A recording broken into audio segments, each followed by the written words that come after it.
No, that doesn't really affect me. And two, my writing is always done like I separate. I write normally on the bus on the way to work. I got 45 minutes in, 45 minutes back. That's when I write, and I just go. I've got my phone sometimes, check a fact or something. Hey, what is the name of that again? And then when I'm home, I'm editing. I'm in my den, and then I zap it from my Remarkable to the computer.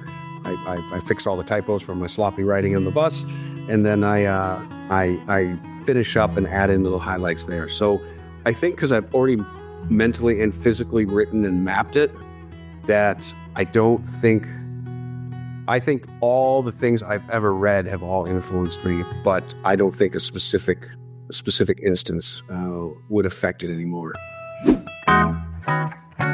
Everybody, welcome back to Living the Next Chapter, another great author on the podcast. Excited to talk to this author. What I like about what this author does, we'll get into this more in the conversation, is writing in location, at location where the story takes place. I think that's something that a lot of authors could try and put into their writing practice. But we're going to get into that and a lot more. Sean is on the podcast. Excited to have him here with us. Sean, welcome to Living the Next Chapter. Thank you. Glad to be here. Excellent. Tell everybody, Sean, where are you in this big world of ours? I am right now in a town called Ranger, Virginia, about 20 miles south of D.C., across the river, and actually up a famous river called the Occoquan River. I'm at the top part of the river in a neighborhood. But actually, the book was written when I lived actually in downtown Occoquan on the river, which is in the book. So there you go. Kind of leads into what you were talking about earlier. You have served your country, and I always like to acknowledge that because I think we need more people to step up and be part of the solution, and you've done that, and thank you for your service. Thank you. Can you tell us a little bit about kind of what you've done in the past through your military service? Yeah, sure. So I joined the military in 1996. I'll keep it brief. From there, I went to Ranger Regiment. So I spent 9 years with the Rangers, a couple combat deployments, and then I went to a special operations unit up here in the Virginia area, and then spent my next 16 years here. Retiring out as a sergeant major, and it was not a. A lot of people say it's hard to leave the military. For me, it was kind of just the right time. 25 years, and would have been some change, and I said I'm good. I'm passing it on to the next generation. Excellent. And now, as an author, you're sharing stories with us as readers. What was the spark for you to say, this is something I wanted to do? Is it something you've always wanted to do or relatively new? I did a lot of writing when I was younger. Both my degrees are in history, so that's why it's actually funny. A lot of people thought I would write a military history book or memoirs of my time overseas. I didn't want to write that. I that had kind of played out for me, and I was just dabbling with this story and some creative writing. I was going through this foundation for about a year called the Commit Foundation that helps vets retire and kind of what you want to do with your next chapter of your life. And I did some writing exercises, and I kind of had a cool little story. I always had this story in my head. I just started writing because I had a year, I had some surgery, so I had a lot of downtime. And I looked up one day and I'm like, I'm at 30,000 words. This. And I quickly go to the computer. I'm like, 90,000 to 120 is considered a length for a psychological thriller. I'm like, let's go. We got to get over 90. So I just did it. I was like, well, why not? Are you an avid reader beyond writing? Yes. I grew up reading my entire life. I told a story to another group I was speaking with that I grew up in the kind of household where I'd be in the store and I would, sorry about something was making noise. I would talk with my parents, I'd want a toy, they'd want this or candy. They'd say, no. I'd point to anything with written material, and I don't care if it's a TV guide, they'd buy it. So you can read. So read in my house. So I grew up with my parents reading constantly. What type of books are you currently reading? What do you like to get Currently, into? I'm not reading as much as I'd like to, because I'm doing, when I do have spare time, I'm usually in the evenings editing my old book. I am working on the fourth book from a series that I found fascinating. William Forsythe. I can never say his last name, but it started with a book called 1 Second After. And it's a very, very interesting series. He wrote three books in that, and then about 5-6 years later, he's written now a fourth installment. So it's an apocalyptic book, but it's very, very smartly written. Like you could tell, he really did a lot of research. It's a very interesting read. Even my wife, it's not her genre, and she even read the book. It was like, wow, this is incredible. Yeah, good. So does any of that kind of things that you admire about him as an author, does that kind of seep its way into how you go approach writing? I think so. I think I tend to write like I like to read. So when I write, so in my book, so Jones Point, I don't have like super, like I'm no Tom Clancy. I don't take 15 pages to describe what the meadow looked like. Well, and I say that not criticizing the man because he's an incredible author, has done incredible things, but I like to read a book where you give me enough information and then I can kind of make my own story. So I was kind of talking to a friend the other night about because he's working on a book as well. And then I think my book, actually, different readers can get a different book, right? It's the same thing, but they're going to see different things in their mind. And that's what I kind of like. It's very dialogue heavy. I do give scene descriptions, but I don't get into minute details about the blade of grass in the field. I just don't. I leave that up to the reader. Yeah, it's kind of, I'm mentally picturing someone holding your hand, leading you through the book versus someone who kind of says, well, we kind of go this direction, kind of head that way, and I'll meet you later on up the path. You kind of have a chance to kind of meander your way through the story as a reader compared to being kind of led through step by step by step. Yeah, my wife actually said she's read it twice. So she read it once and then she read it again as I'm getting near the final draft of the next book to help me, and I have beta readers as well, to help me that I didn't contradict myself from first book to second book. And yeah, she said, she's like, it was different. Like it was the same book, but I don't know. I imagine I went on like a different journey. She's like, it was fun. So that was kind of a nice compliment. Good. Well, at what point did the reality of you becoming an author actually sink in? At the beginning, kind of during the process, or when you held the book for the first time? I think when I held the book. So I actually self-published it first, and it's just about a year ago. It was Veterans Day in 2023. And then I got picked up by a publisher in the next couple months. But so I love they didn't change any content. They just changed the cover of the book, which I love the new cover. But I still have the old cover. I still keep copies here of the old cover. That's still my original book, baby. That I got printed through Amazon. Through the process of working now with a publishing company, how much different is that for a young author listening and they don't know what it's like to work with a publishing house like that? What's the difference? So I don't work with the big one. I'm not Penguin or Rand or the big ones. I sent out my letters and did not hear back. I went with what's called, they refer to in the industry as a boutique publisher. So what they do is, one, it gives the author more creative control. Number two, like I'm not working on a retainer. I'm not working because I told them I still have a full-time job. Jones Point is not paying my mortgage. So I've got to do this stuff at my own pace. I can't have deadlines. I can't, within reason. I'm not going to sit there and it's 8 years till I put out the next book. But, I can't be meeting certain deadlines because I do have other commitments. So it's great because they lead me to, like, I'm going for book signing next week. So they set it all up for the book signing at Fort Liberty down in North Carolina, and then put me in connection with the people. And then I kind of coordinate the finals for the event.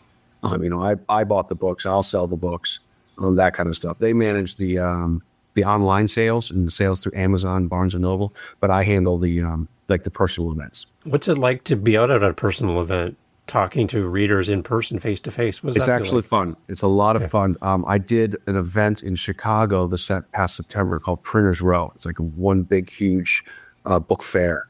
And I was actually at a booth with another author, Ray Franz, who's also with the publishing company.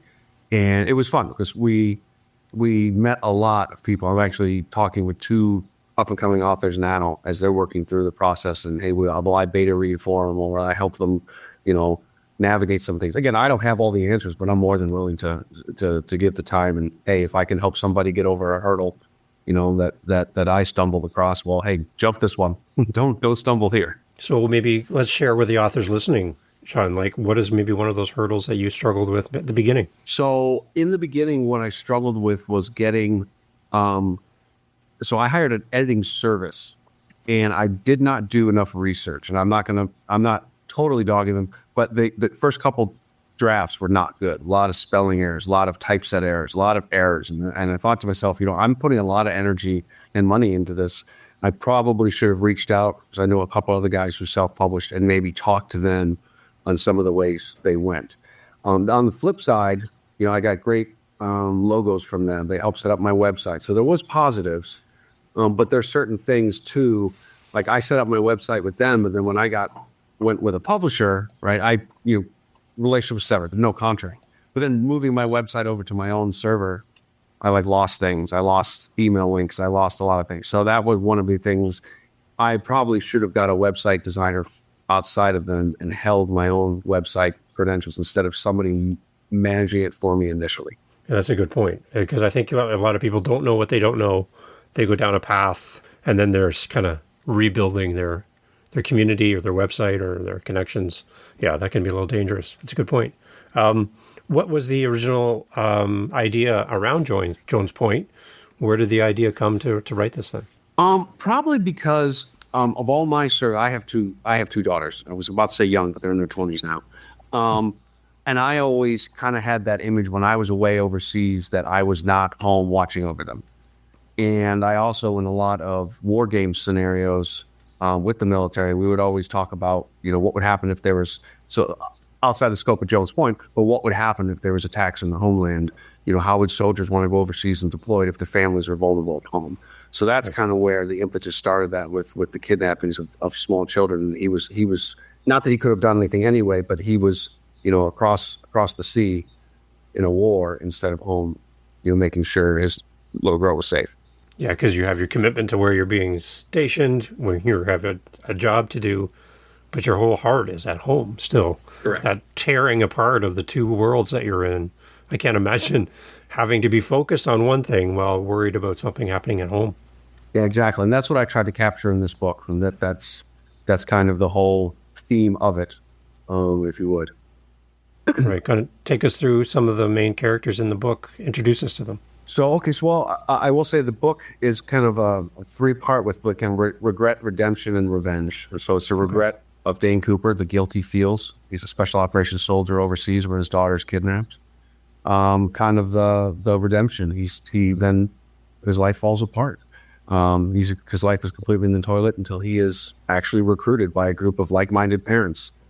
And they have started to take the law into their own hands, hunting down pedophiles, hunting down their own children. He's able to look for his own daughter. He befriends another father. So let me back up with this Groot. Is everyone could, a couple of my buddies, you just wrote a bunch of vigilantes. I was like, no. This cabal, this group is actually made up of people of all walks of life. If you think about it, I conduct it like a military operation. I can't go out in the field unless there's a logistician that's pushing me supplies, that there's someone who's fixing the weapons, that there's someone who's acquiring vehicles, that there's someone who's handling the finances. So I kind of built it like that the club is, there's recruiters, there's scouts, there's all sorts of different people that don't necessarily stand there on the X and finish the job, but to get to the X takes an entire tale of logistics, and I built that into the storyline. How do they teach you that idea of working in a team setting when you go into the military? I think everybody wants to be the hero and be the one to save the day. But like you said, there's so many people. There's people sitting behind desks pushing paper to make this all happen. So exactly. How do they reinforce the idea that you're within team, even though some people get more stage time? I'm using air quotes, stage time and preference as far as being seen. How do they build that into you as a team?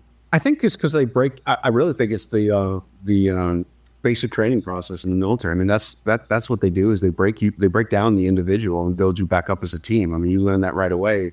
Even if you're just conducting, I went to infantry basic training, so squad maneuvers and all this, but it's the man to my left and right. You have to do it, and then you get to a unit, and then you start. I think you start naturally seeing it, and you do stuff together. So Ranger Regiment's a great example. The cooks, right? Because Army cooks, they were airborne qualified. They had a mission. If we went to war, they were combat search and rescue. They would come. It's almost like the Marine Corps mentality, right? You're a shooter first. So they performed a daily function of making sure that we were fed. But at the end of the day, when we went to war, they went too. So I think that Ranger Regiment really does a good job of incorporating. The pack clerks, everybody's a shooter. They all go. So that kind of then feeds into the ability to write the way you do for Jones Point. You have that wealth of knowledge and lived experience through your service. And you find that kind of feeding into your writing then?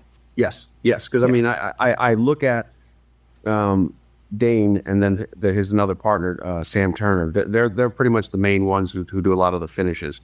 But I try to incorporate in there all the steps that it took to get there. So Jones Point was really, it was fun. and I really liked the book, but it was a lot of, I had to set up and kind of set the stage. So people kind of understood where it was going. Book 2, it's kind of like, okay, I told you, I'll show you still some more, but now we're going to start moving a little quicker here, as we need to get some closure on some of these things. So, yeah, I actually talked to a buddy this weekend, and he was like, wow, I felt like we were back in a military operation. This is not a military book, but it's just, I always say it's military inspired. Okay. It's military inspired, and it how would you use your military skills in to take the law into your own hands when he felt he had to. Yeah. So for a reader then, Sean, they should read in order to get a good yes. context for everything? Okay. Yeah. Yes. I mean, you could start the second book when it comes out, and I obviously tie it back to the first, but it really will help with some of the characters. So I'm kind of each book too, I'm developing characters more. So the first book, you really get a good look at Dane. You really get a good look at the kidnappers. There's an FBI agent who thinks there's a group out there doing this because of these unexplained deaths, because they try to make them look like accidents and what have you. They don't just go around shooting people, because that would be obvious. A lot of evidence. So, and then so I developed him, and then I developed from the Virginia Bureau of Investigation, a cop duo, and they're actually investigating kidnappings, and they actually are seeing some similarities in the D.C. metro area, all the way, kind of this whole region here, that there's some eerie similarities in these and what's going on with this. So you've got those main characters are kind of developed. And then the next book, I kind of get into some more members of the actual club and a few new members coming in. So when you're writing, Sean, do you have like the end in mind where you know where you're going to finish and you reverse engineer the story back to the beginning? Or are you kind of just, you get to like this spot where you have to go left or right in the story and you're trying to figure it out in the moment? How does all this work? I actually built the whole outline first. I take 3x5 cards or 4x6s, usually 3x5s, and I scope each chapter. I don't write lengthy. I don't write neat. I just write, hey, this chapter Dane's going to do this. I want them to do this. This is what here, and then I kind of set those down and I make sure it's in order, because again, I've got 4 storylines kind of going, and I got to make sure I don't go 8 chapters on one, and then all of a sudden I start another one, and the reader can't remember, and you got to flip all the way back to chapter 8, and you're in 17 now, and you're like, what happened again? Kind of like when you watch a new series on TV and you see season 2, and you're like, how did season 1 end again? I can't really remember it. Same kind of thing. And then I have those cards up. Now, does it change as I write? Yes. New ideas come in, this and that. But like for this book now, I'm finishing the final. I'm hoping to be done within 3 weeks. I know how it's going to end. Now I just got to get over that last hump and get the last parts all together. I have it mapped, but it changes as I write. One thing we talked about at the beginning is the idea of writing on location. Being that you've traveled around the world and done all amazing stuff in your past, why is it important for you as an author to be on site in the area, in the atmosphere of that place? How does that help you as an author to write better?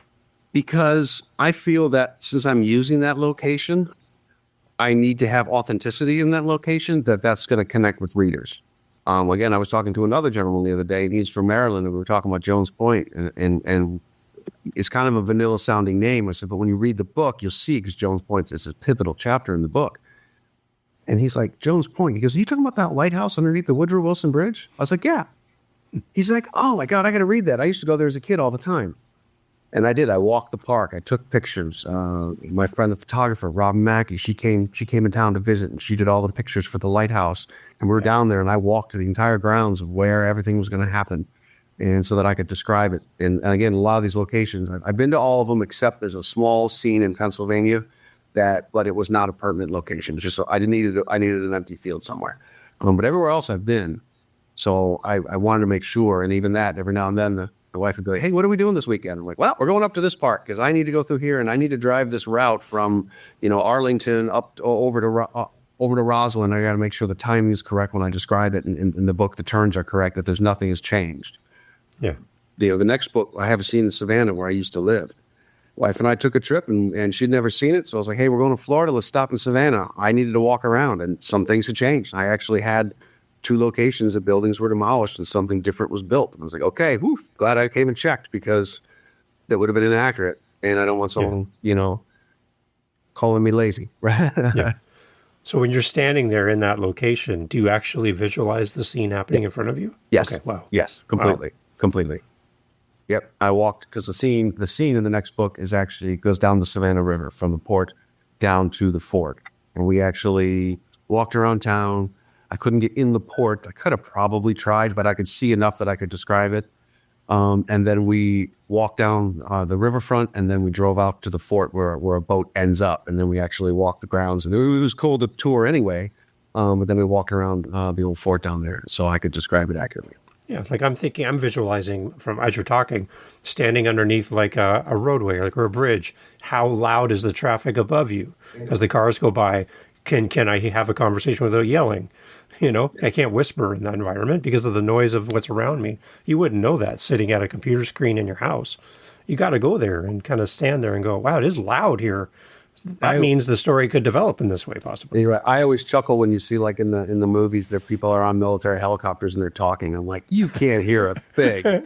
You better be talking on headphones. Maybe if someone yells for jump commands or something, you can, but you're not having a conversation. You got ear protection on. You're talking over the radio because it is loud. But I get it. Yeah. I get it. They can't do that for movies. So I'm not dogging them. But I kind of chuckle. That's exactly. What's the environment like when I'm there? Like in one scene, I'm at a park and a child does wander away and crosses GW Parkway down to where a lot of people go along the Potomac to fish. But even when I was there, I was like, okay, what's the 5-year-old? Okay, and I'm looking at the traffic at that time of day. I'm like, yeah, it's reasonable that the child could definitely wander. It's kind of deserted at this time of day, so I moved it a little bit. So I'm like, because someone's either going to see or unfortunately hit a small child walking across a busy throughway. What is your hope for a reader as they start with Jones Point, first time reading your book, first time introduction to you as an author? They got the book in their hands, they're ready to read it, Sean. What is your message to them before they start reading? Enjoy it. Yeah, enjoy it and take your path. It's not. I will say this: it's not gory. I mean, there is some violence, but I tried not because I didn't want. Because I look at my mother. My mother liked the book, but my mother also likes Hallmark movies, right? She doesn't want to watch. We're not watching running and gunning movies.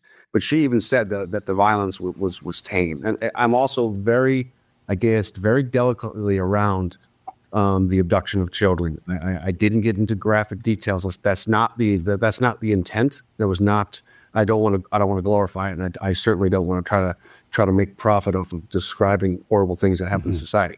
I do point it out, and then I kind of leave it at that. I do not go down that route. All right. Do you have an ideal age range for this book as far as readers? I usually tell people that I would start with a high schooler.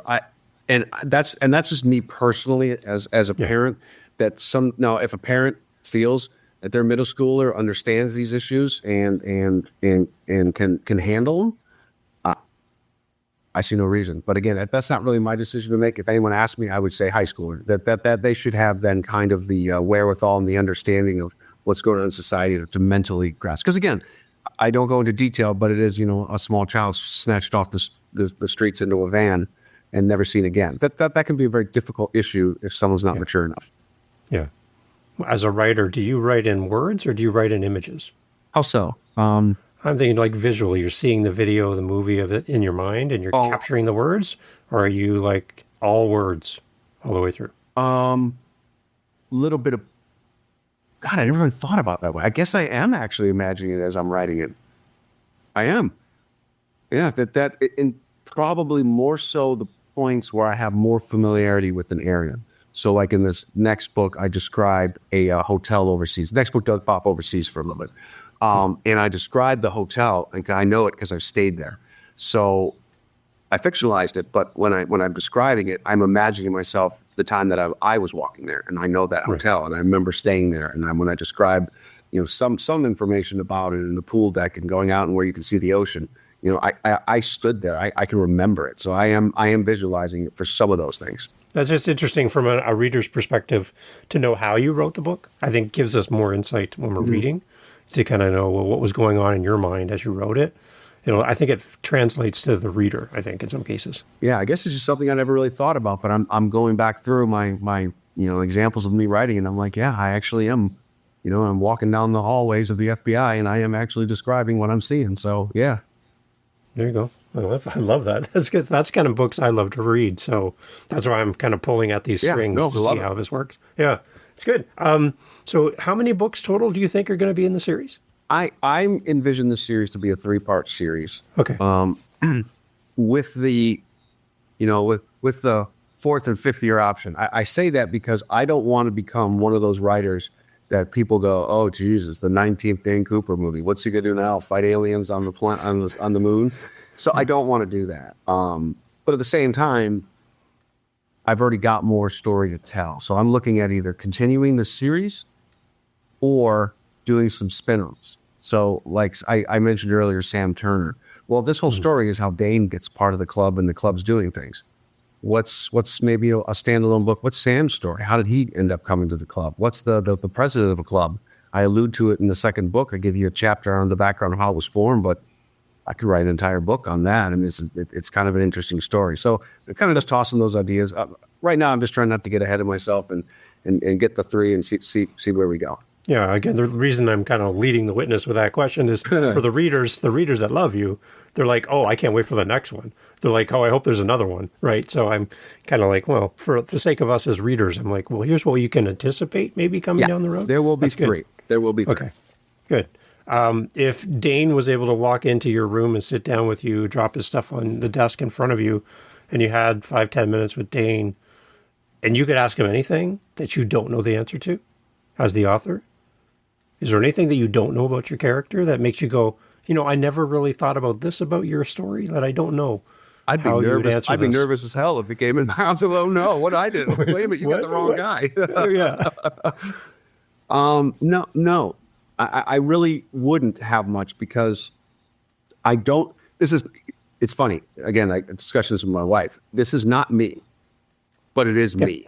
How would I react? What would I say? What would I do? So a lot of Dane is my internal thoughts of, some of the other characters I had kind of get in their head, but Dane's I don't have to because that's in my head. So there's a scene where he has an outburst with the FBI agents.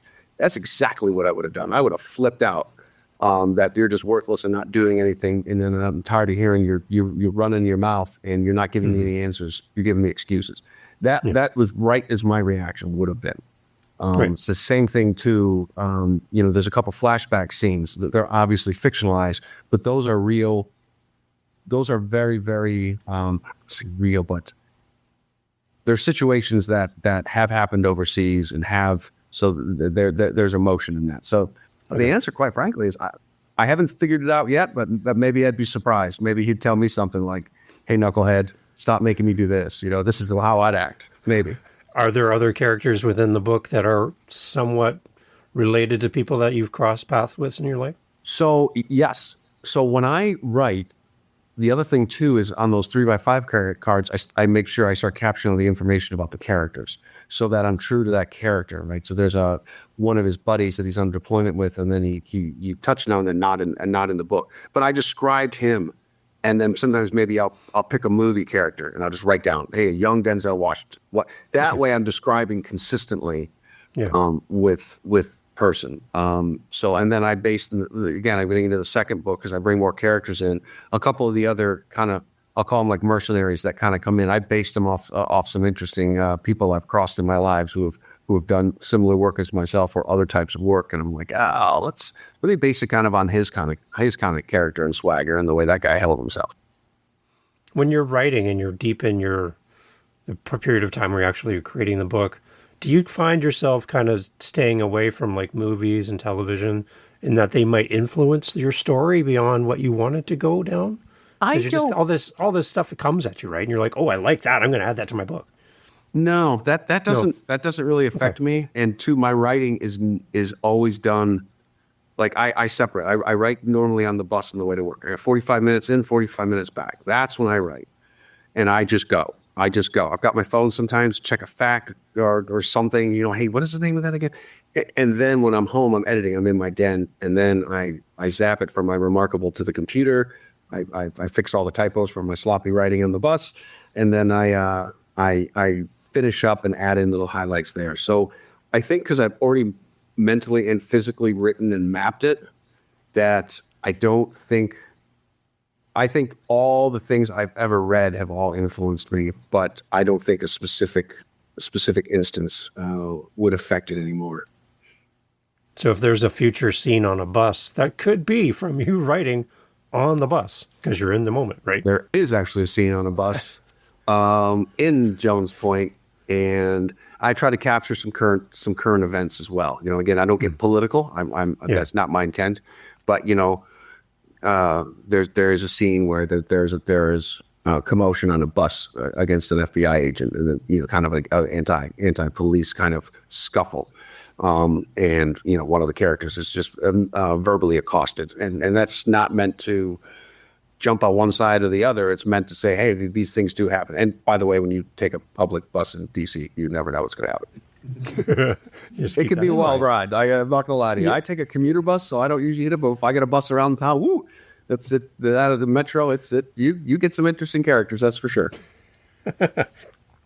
As you continue to write, then, Sean, what are some of the ways that you stay motivated to keep writing? Is it just the story draws you to keep writing, or you have to be self-disciplined to get there and do the thing? No, I love doing it. I actually I don't look forward to going to work, but I look forward to the 45-minute ride in. I get on, I'm at the first stop, empty bus. I go all the way. It's one of those big, comfy cushions. I go all the way to the back. I fire up my Remarkable. I pull out my notes, and it stops at the Pentagon 45 minutes later. And I look up, pack everything up, and get off and go, ugh, I got to go to work. It's amazing that you have that dedicated time, though. I think a lot of authors that I talk to, they don't have a dedicated writing time. It's kind of whenever they have time, they put it into their calendar, where you have more of this dedicated space. You can count on it. It's predictable, and that can be your space where your creativity just knows it's time to show up because it's time to get on the bus. Yep. And same thing, too, for me. I've been doing a little bit of traveling lately. I've been getting massive amounts of work done on the plane. Again, I sit there, my wife's reading a book, she's sleeping.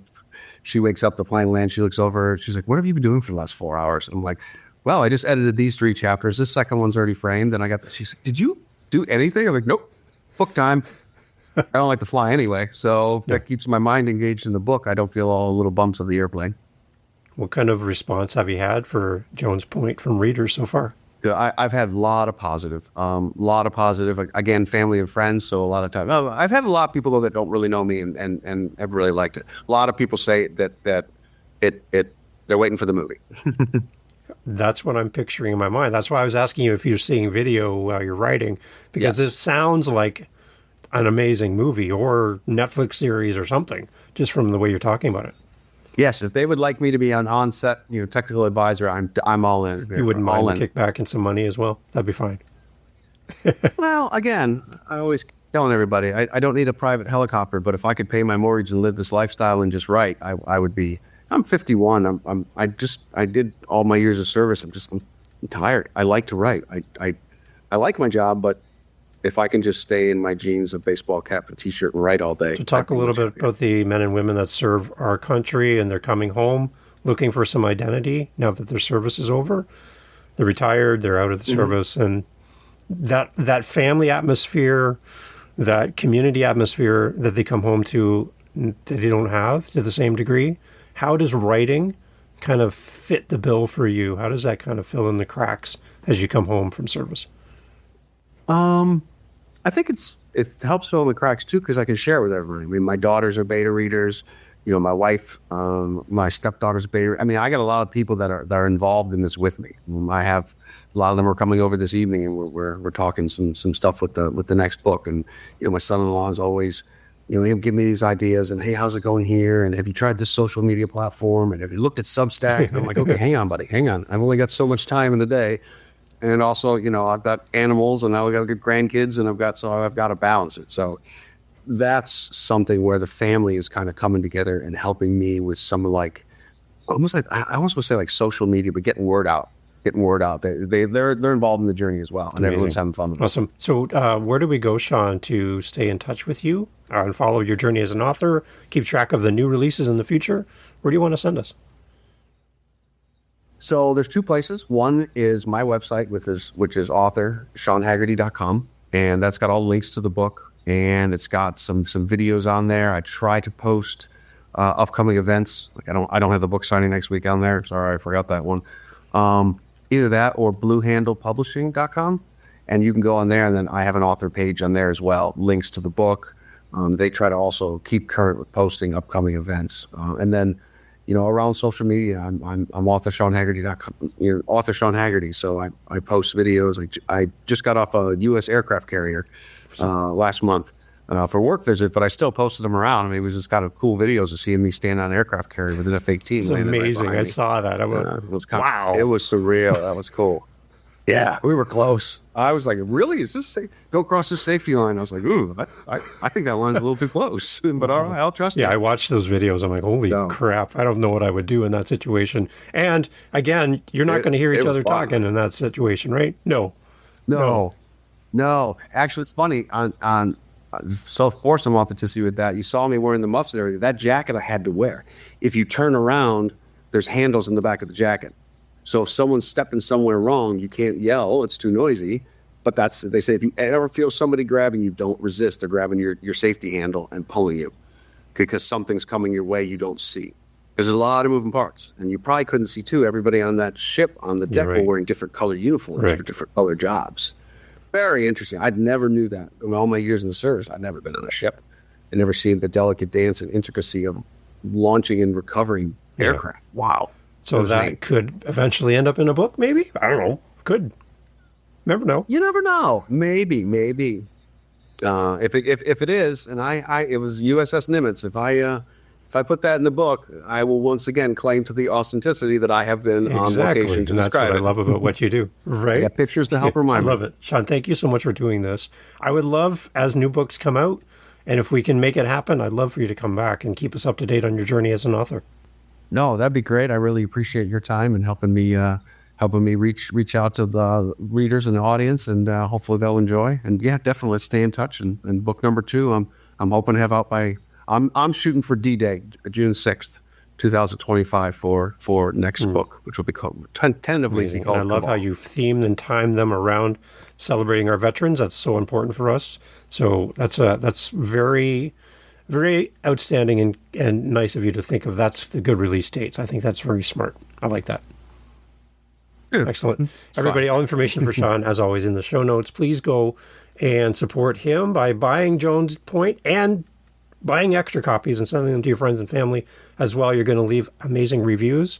Let's get Sean's review count up and tell people why you love Jones Point so much so that other people will fall in love with this and the series as well. Sean, again, thank you so much for doing this. Thanks, Nick. I really appreciate it. Hey, thanks for being here for the Living the Next Chapter podcast. So glad to have you as part of our family of listeners. There's a seat for you just here on Living the Next Chapter, and I'm so happy that you have listened to all the way to the end. Wow, you are now my new bestie. I want to let you know that I host 7 other podcasts on top of Living the Next Chapter. Yep, 8 total. One of them is called the How To Podcast series. If you are thinking, you know what, Dave, this podcast thing seems like a lot of fun, well, I'll give you a secret. It is. It's a great, amazing, fun time where you can get to meet great people, get your word out there, promote your book, promote what your coaching program, whatever you're doing. Podcasting is great. And if you want to learn how to do this, what you're hearing right now, head over to howtopodcast.ca and look up the How to Podcast series on YouTube, whatever app you're listening on. You'll find me there. And I'd love for you to come listen to how to do this. And if you're interested and have questions on how to podcast, reach out to me at howtopodcast.ca. Thank you for listening. Talk soon.